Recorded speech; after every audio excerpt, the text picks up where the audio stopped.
So right now, I'm gonna tell you what you should know before you go to Hong Kong. All right, there's a lot of things you need to know, and there's a lot of things that a lot of social media that they said about Hong Kong is too expensive and things like that.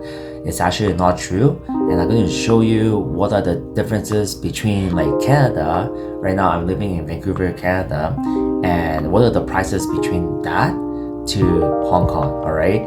And you'd be so surprised that like how cheap is actually Hong Kong is. And we went to Hong Kong for 8 days and Vietnam for 9 days, and we only spent not that much. And you'd be surprised how cheap it is.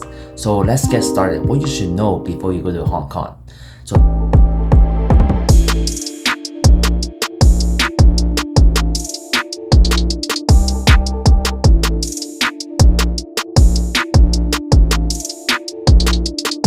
first thing is you need to get a compass card. Okay, so in Canada, in Vancouver, we call it a compass card. So this compass card is basically for you to travel with the transit, the train, the bus, whatever. But in Hong Kong, it's very different. In Hong Kong, we call a autobus card. This autobus card is basically, you just use this card and you can actually start traveling with this card.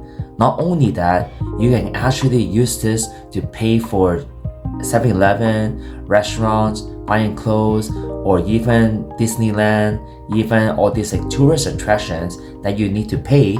You actually can use this card to pay them, and that's it, no problem. And in addition, you know that if you want to top up the card, it's so convenient. You just go to the convenience store, 7-Eleven, Circle K, all these places. You just tell them that, hey, I want to actually top up my card. You give them the card, you give them the money, you put the card, tap it, and then it will already top up inside the autobus card.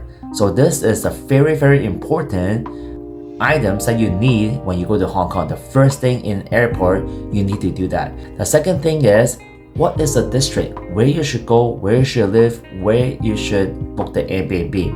It's actually pretty simple.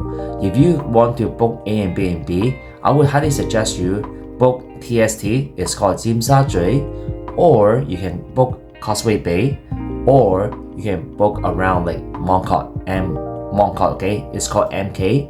So these are places that you might want to book your Airbnb around there because it's super convenient. These are the downtown district that you can eat, buy food, night market, shopping, whatever you want, okay? But the tourist attractions is actually away from these places. So if you are looking for the tourist attractions, maybe you can go to the Lantern, like that area, the Disney area, you can book around that area, or you can book around like Dong Chong, around that area. Then if you want to go to the tourist attractions, it will be much easier for you to travel. Okay. Number 3 is everybody, okay, most people will speak English to you. So if you do not know Cantonese, it's actually pretty easy to communicate with people over there. So if you want to ask questions, it's actually very easy to communicate. In Hong Kong, somewhat because we colonized by the British, so you will be surprised how their accent is because they still use British accent inside Hong Kong. All right, so some Hong Kong people, they will speak with you with British accent, which is pretty cool. Number 4 is, let's just say you want to talk about the pricing. Let's just talk about the transit pricing. You'll be looking around $33 Hong Kong dollar the most, okay, you're ever going to be paying for the buses. So $33 you divide by 6 to convert Canadian dollar, which is only $5 per trip. All right, but if you're looking around the transit from city to city, usually it costs less than $20 Hong Kong dollar, and that's it. Taxi wise, you can actually go from one place, let's just say from TST, Tsim Sha Tsui, to the airport. The most you're ever going to be paying is like $200 Hong Kong dollar. You divide it by 6, you know how much is that. Food wise, I never eat more than $70 Hong Kong dollar, and you can get a very decent meal. If you want to go a little bit more expensive, like street food and stuff like that, sometimes it might go up to like $900 Hong Kong dollar, but with 9 people. a lot of food, okay? Like lots of dishes and drinks and things like that, okay? That's what I've been paid. I pay one time $900 Hong Kong dollar. You can easily get pretty full. And then like let's just say like for living there Airbnb, sometimes you actually can get a very decent price with only $60 to $70 Canadian dollar, all the way up to $150 if you're looking for the hotel, or maybe even $200 Canadian dollar to book a hotel within the downtown district. All right, so that's around that area. Okay, number 5 is you got to understand that in Hong Kong you need to schedule your time pretty well. And let's just say, for example, let's just say if you want to go to Disneyland, you need a day to go to Disneyland. There's no way you can finish the Disneyland in like half of the day and then you want to do something else. There's no way. So you have to plan your locations, your time, and everything. And we all use Klook, okay? Klook.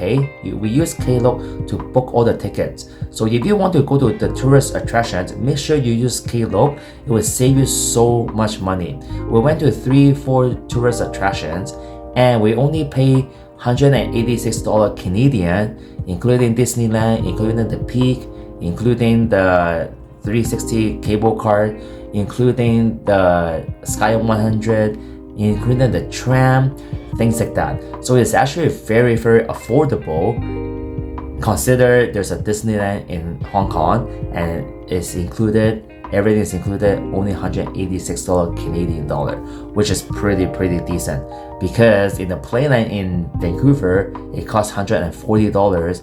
In Hong Kong, it only costs $186, including everything. Okay, so once you buy a ticket, remember that there's a different tiers, different day. So I will show you another video how to what is the meaning between that. But once you buy a ticket, you can easily, okay, get unlimited rides, no problem. Okay, so don't worry about the rides. As long as you get a ticket, you go inside, you will get everything what you want. All right, so these are the 5 tips you need to know before you go to Hong Kong. And then I will have another video very soon. What do you need to know before you go to Disneyland? All right, because that's the only place we went to Disneyland this time, because it's too quick. Like the time just travels so fast, it's just gone like that. All right, so stay tuned for my next video and I will show you what are the coolest things you need to know. Okay, have a nice day. Bye bye, peace out.